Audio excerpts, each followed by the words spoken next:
with the divine. Watch the special broadcast on these times only on DD India.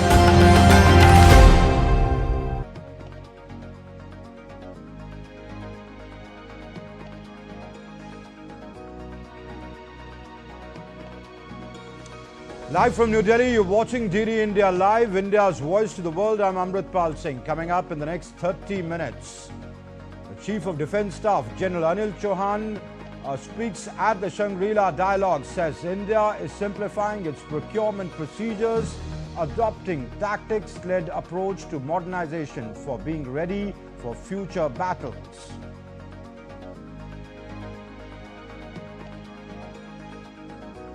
India's global outreach on Operation Sindoor continues to gain momentum. Multi-party delegations engage in high-level discussions, highlighting India's continued fight against terrorism.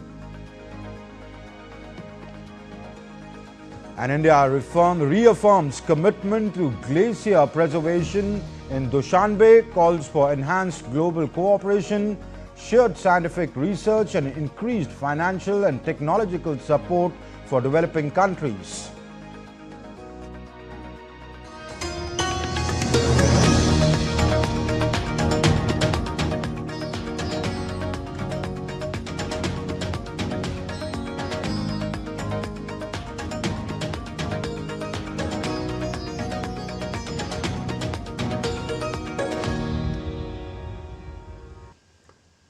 India's Chief of Defence Staff, General Anil Chauhan, has said that India is simplifying its procurement procedures, adopting a tactics-led approach to defence modernization. Simplifying procurement procedures so that we are able to fight today's war with tomorrow's technology rather than yesterday's weapon systems. Aligning our procurement cycle with technological cycle is hence important. We in India are also attempting to pursue a tactics-led approach toward modernization to some measure that was also referred to the German CDS, and in which tactics training procedures are not being modified to suit platforms, but rather all this is being to identify and create platforms for, but that is suited for our tactics, geography, and peculiarities of our adversaries. The CDS was speaking at a session of the Shangri-La Dialogue, which is currently on in Singapore. He said that India has taken a number of steps to ensure that its armed forces are ready for future battles. We opened up a future operation analysis group in the Ministry of Defence. This has been created to analyze how future battlefield will evolve owing to technological advancements and their applications in all domains of warfare, and recommend a path for a future research and development so that Indian armed forces can be future ready.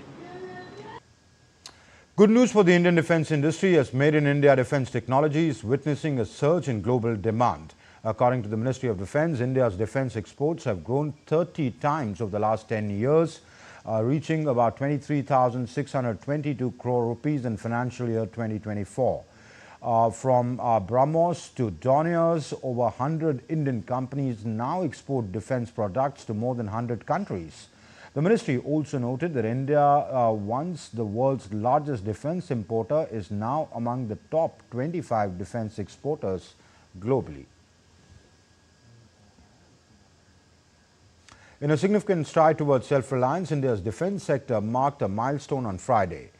VEM Technologies delivered the first center fuselage for the Tejas Mk1 MiG-1A to Hindustan Aeronautics Limited in Hyderabad, advancing India's self-reliance under Atmanirbhar Bharat initiative.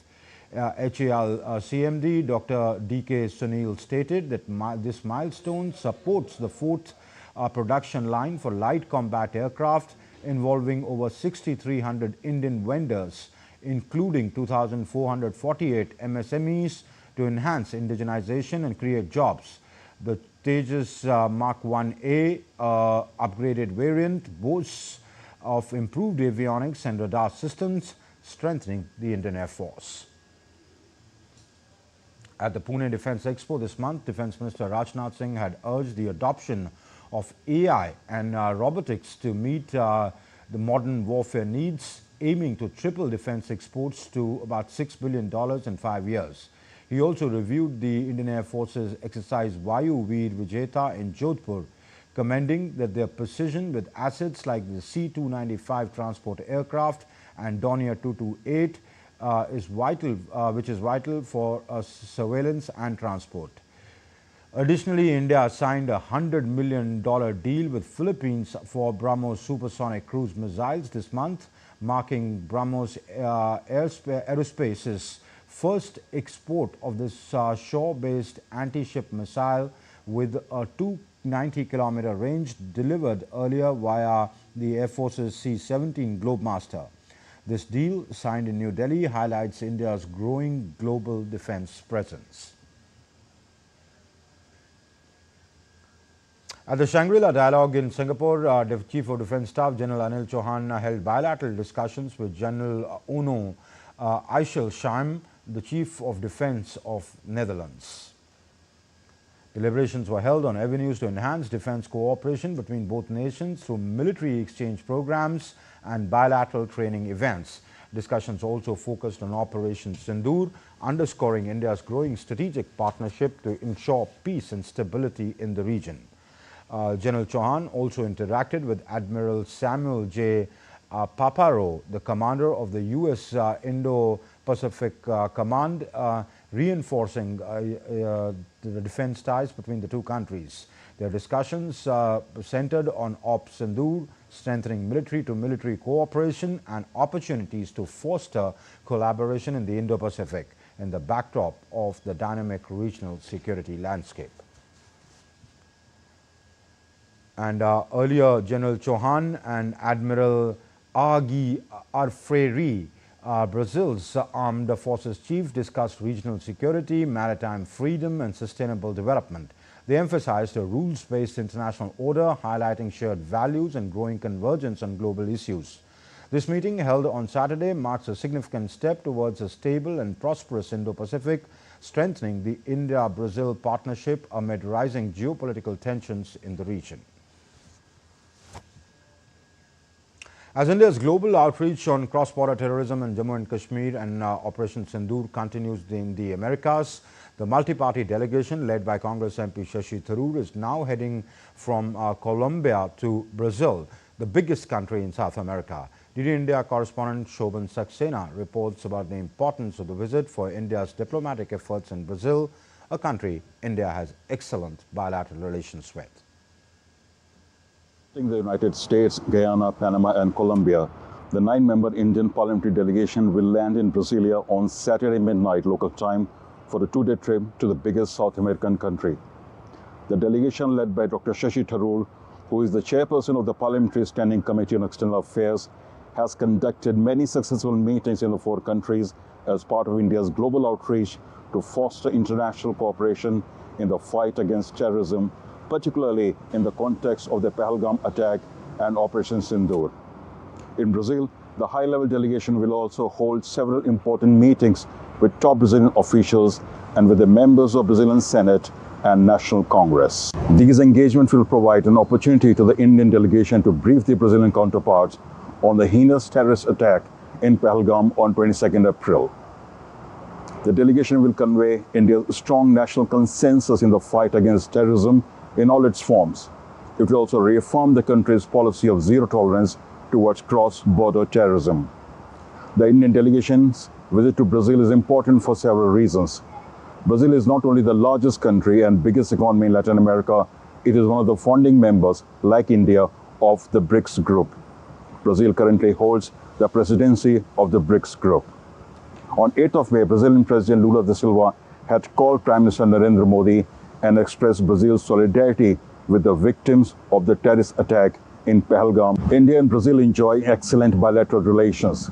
The business and trade relationship between the two countries is growing and the cultural ties are stronger than ever. Since the Pahalgam attack, there has been a wave of public sympathy and support for India in this country. The visit of the parliamentary delegation on June 1 and 2 will further enhance the understanding on the issue of terrorism between India and Brazil. This is Shobhan Saxena for DD India in Sao Paulo, Brazil. And the fifth group of the all-party delegation led by Congress MP Shashi Tharoor is visiting the Colombian Congress. Wide-ranging interactions took place with members of the Colombian Council on International Relations. The discussions focused on various aspects of India-Colombia relations. They conveyed India's firm resolve to combat terrorism in all its forms and manifestations, and India's new approach to counter cross-border terror. The terrorist attack that took place in our country on the 22nd of April required a response, because we could not allow killers to come and kill innocent tourists with impunity. We had to respond, and we're very grateful that you have shown such understanding for our concerns. The all-party delegation also visited Tadio University in Bogota and played floral tributes at the statue of Mahatma Gandhi.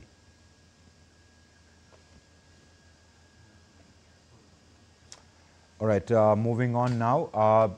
Well, the former Indian ambassador and Taranjit Sandhu said that parliamentary delegations visit was very, very useful, productive and substantial in Colombia.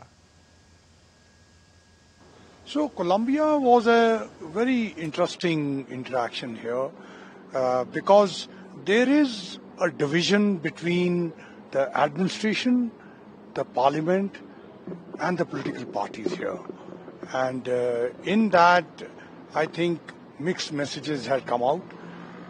And to that extent, I think this parliamentary delegation's visit was very, very useful, productive and substantial.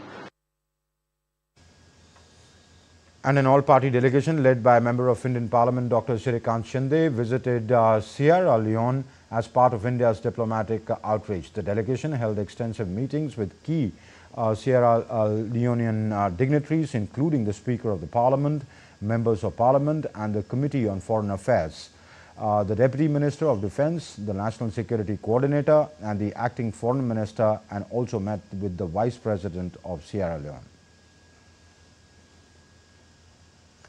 And the delegation highlighted India's zero-tolerance policy towards terror and emphasized the importance of global unity in combating this threat. In a show of solidarity, the Parliament of Sierra Leone condemned the terrorist attack in Pahalgam and observed a moment of silence for the victims of the attack. The President of Sierra Leone condemned the terrorist attack at Pahalgam, condoled the loss of life, and reaffirmed Sierra Leone's solidarity with India. As a demonstration of India's steadfast dedication to eradicating terrorism, the 7 multi-party parliamentary delegation, they are engaged in high-level discussions during their official visits abroad. One such delegation led by Supriya Sule met with the Vice President of the Prosperity Party, which is the ruling party of Ethiopia, in capital Addis Ababa. Another delegation led by Sanjay Kumar Jha left for Malaysia. The delegation was in Indonesia, where they held meetings with the leaders of the National Mandate Party of Indonesia. On the third day of their visit to Jakarta, the multi-party delegation led by the Member of Parliament Sanjay Kumar Jha held interactions with the Executive Board of NU, which is NU, prominent media houses, business and community leaders from the Indian Diaspora and Indonesia, and met with members of Parliament from Golkar and Nasdem Party. The delegation also visited the Gandhi Memorial Intercontinental School in Jakarta. The delegation also briefed Indonesian media on India's new normal against cross-border attacks, zero tolerance for terrorism, and an all-party resolve to stand united in all matters of national interest. The cross-party delegation will visit Malaysia on Saturday on the last leg of their 5-nation visit.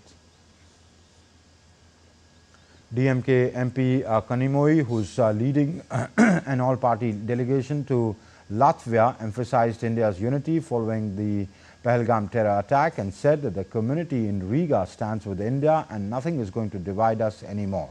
Kanimoy lauded the Indian diaspora in Latvia for their unity and support.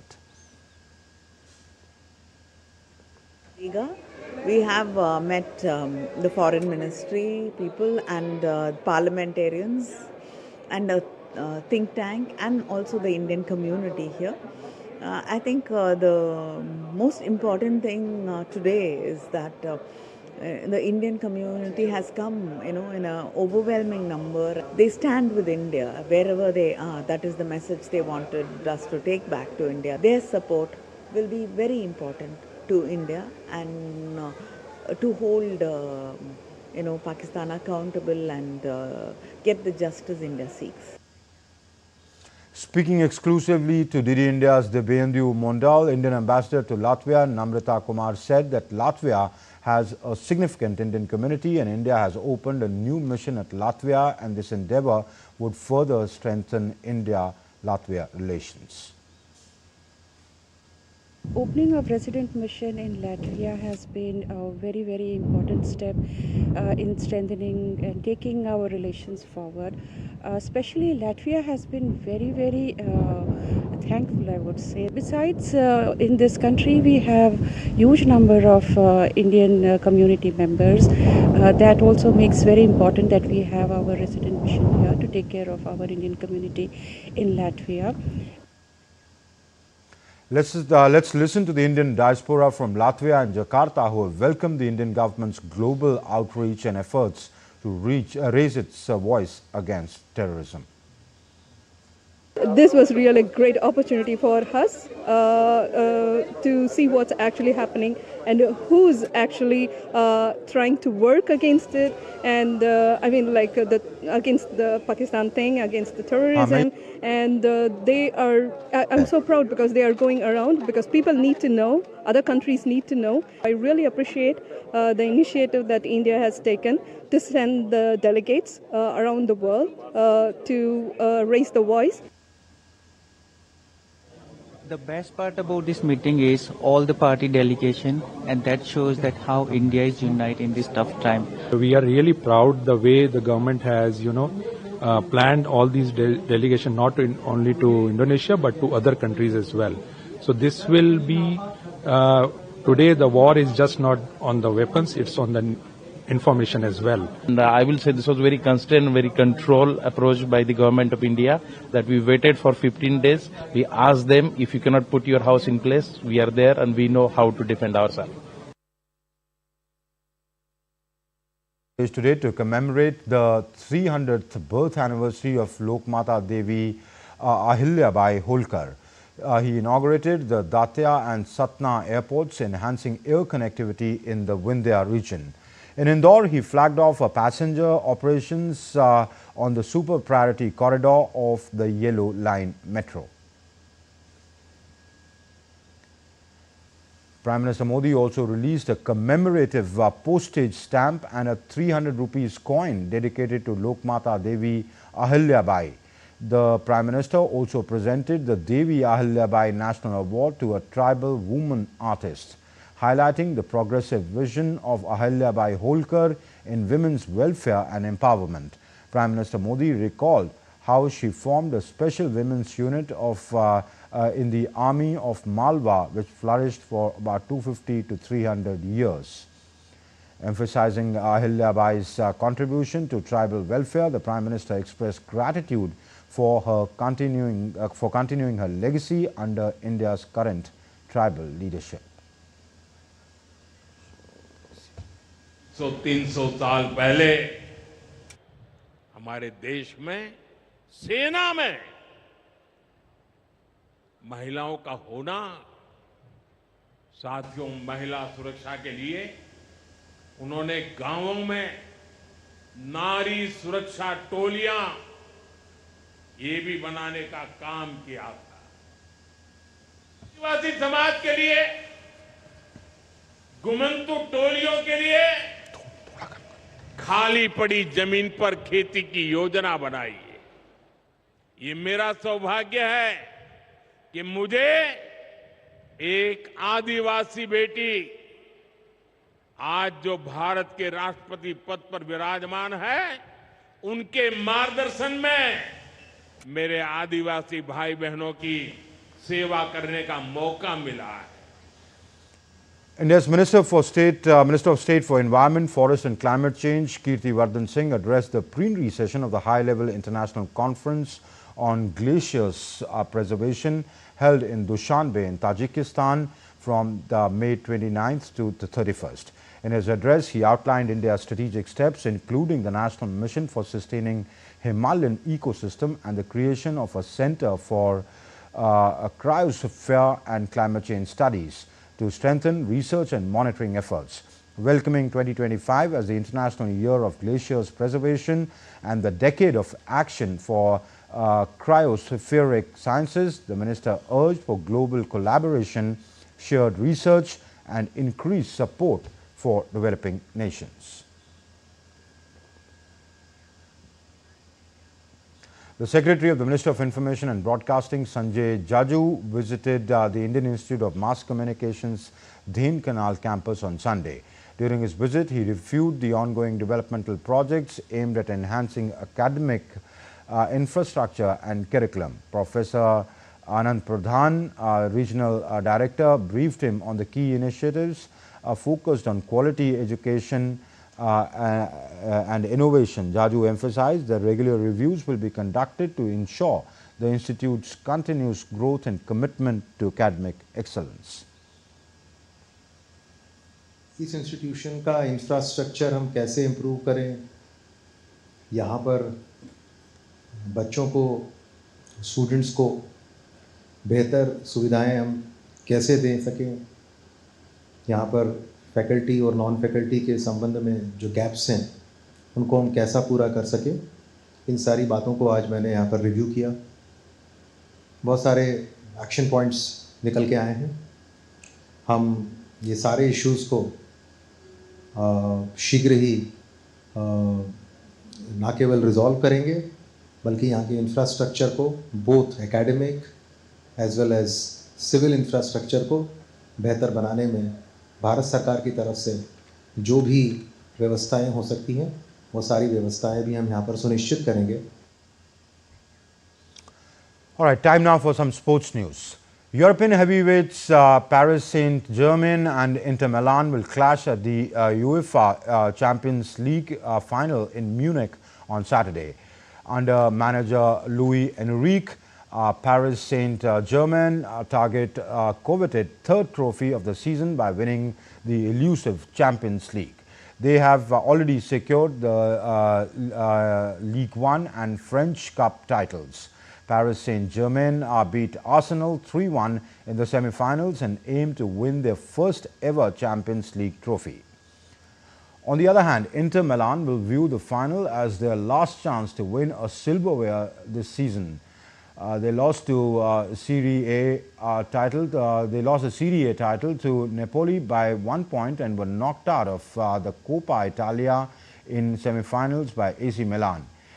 Inter qualified for the final after an incredible 7-6 victory over Barcelona in the semi-finals. They will look to get their hands on the European club football's most coveted trophy for the fourth time in their history. Indian wrestlers continued their dominant run at the Ulaanbaatar Open Wrestling Ranking Series in Mongolia. They claimed 6 medals, including 4 golds. Paris Olympian Antim Pangal led the charge with a clinical performance in the women's 53 kg category.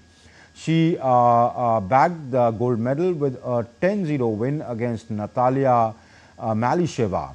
Neha Sangwan stunned Olympian Boloroto Kherukulku of Mongolia with a 4-0 victory in the women's 57 kg final to secure the gold. Muskan and Harshita also topped their respective weight classes to claim gold medals. Meanwhile, Suraj won the silver medal in the men's Greco-Roman 60 kg event, while Neelam had to settle for a bronze medal in the women's 50 kg freestyle category. And India's Rohan Bopanna and his partner Adam Pavlasek of Czechia fought back from a set down to progress to the third round of the French Open. Indo-Czech duo rallied from a set down to win the match 6-7, 7-6, 6-2 against Fabien Ribol and Sadio Doumbia of France. Bopanna and Pavlicek lost their opening set but clinched the second and third set to seal the match. They will face Britain's Henry Patton and Harry Ahilyabai of Finland in the next round. And India's Yuki Bambri and his American partner Robert Galloway also fought back from a set down to progress to the third round of the men's doubles event.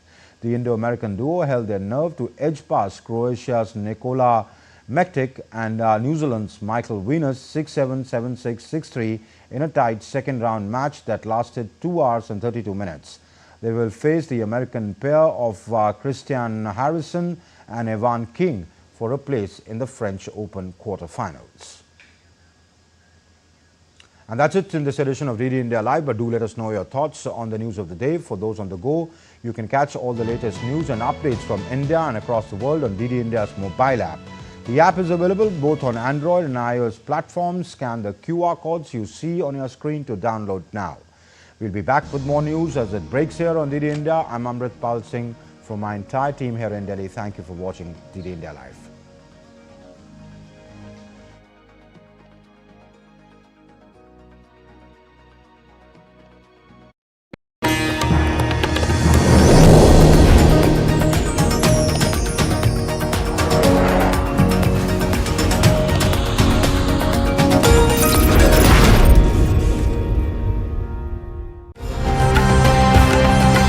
Welcome to Orwell.